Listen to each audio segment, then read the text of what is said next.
So okay, when you started taking oxycodone when you were 16, though, is that like kind of what started you doing a bunch of drugs for a period of time there? Not really. I didn't even understand that oxy was like a bad drug. Like Mm. in my like teenager brain, I'm just like, oh, these things like make me feel fun. And so I just started taking them all the time and I'd like share with my friends and Your parents stuff. didn't try to like regulate how much you took because They it. did once they noticed. Mm, Because they were kind of just letting me take it as I wanted.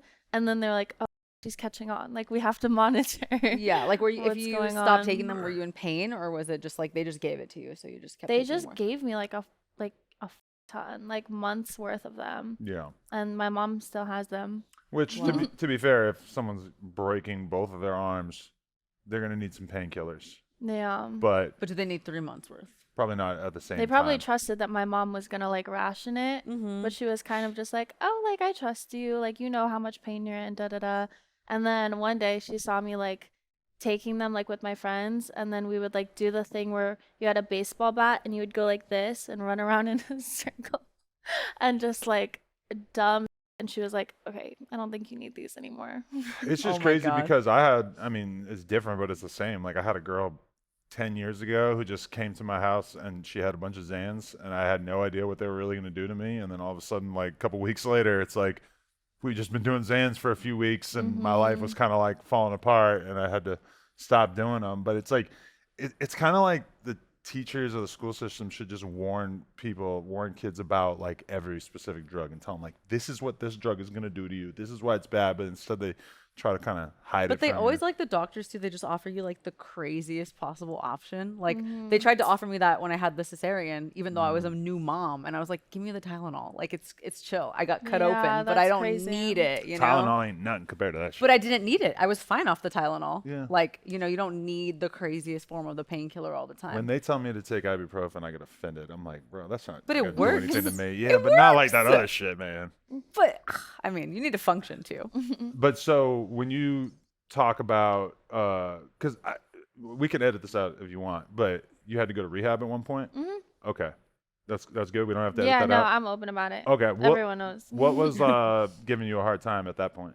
It was mostly drinking, and like I'm gonna sound like the most like pussy bitch when I say this, but it was the bottomless mimosas that got me. The Like brunches, the huh? brunches, I was going to brunch every single day, and like then brunch would just lead to like drinks and like shopping and then like A going full out, bender. just like a bender. And I was just like in a loop, and I was like, I'm not getting anything done. And like my management was like kind of on my ass, and they kind of had like a little intervention for me. And I was like, no, I don't want to go to rehab. But then I looked into it, and rehab's fucking sick. I was like, okay, fine, I'll go. And I had the best time. What was so sick about rehab? They just like give you massages all day and acupuncture, and Okay, this like does sound sick. I had Okay, an you must have gone emotional to a support Yeah, because puppy. you really said you were in nice one. Malibu, right? Yeah, we like rode horses and did horse therapy and like just all these like I want to go to one-on-one. rehab. We had Yeah. hypnotherapy, like everything. It was awesome. Did you know how much this was costing you? Yeah. How much? It was around like they said between like 50 to 100K based on like your room A situation and month or insurance. Yeah, per month. 50 to 100K a month? Yeah. Oh my god, it better be fun. It's Yeah. gotta be like for only for celebrities and OnlyFans girls. No one can fucking afford Yeah, that. That's totally. nuts. Yeah, yeah. Only celebrities and OnlyFans girls go to rehab in Malibu and spend 100 grand a month. I mean, that's insane. But are you like getting charged per service? Like the more horse therapy you do, the more you're No. getting charged? It's Oh, like per week, and then so you have to go to like the nurses like twice a day, and they ask you all these questions, and you have to be like as dramatic as possible so that insurance thinks that you need to stay for, not me explaining insurance fraud, but you just have to like convince insurance to like let you stay for as long as they will. wow. Sounds incredible. How long were you Hmm. in there? I was a month. Just a month. Hmm. And you felt like you were done by the time you left? Or? I missed my puppies too much. I couldn't do it. I was like, I have to come How home. has it been since you've left? How has drinking been for you? Um, I never like left with the intention to stop drinking altogether. I was Mhm. just like, I just need to like take a break and like get a handle on it. And I've definitely done that because now I just drink like once a week or whatever.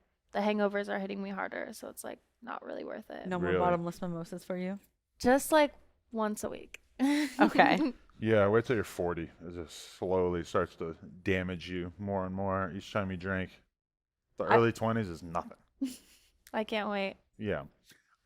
Oh god. Wow, that's incredible. Like just the fact that they charge that much for rehab. Oh yeah, it's But expensive. okay, so where do you feel like you're at in your porn journey? Because at a certain point, you decided to step it up from just doing OnlyFans and kind of try to make it more serious, right?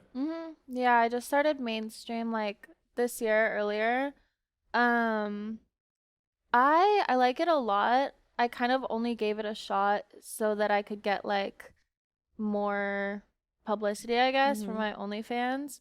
Because I was like, the more I shoot mainstream, the more money I'm taking away from the OnlyFans, obviously. But I loved it so much, like the corny acting and like Yeah.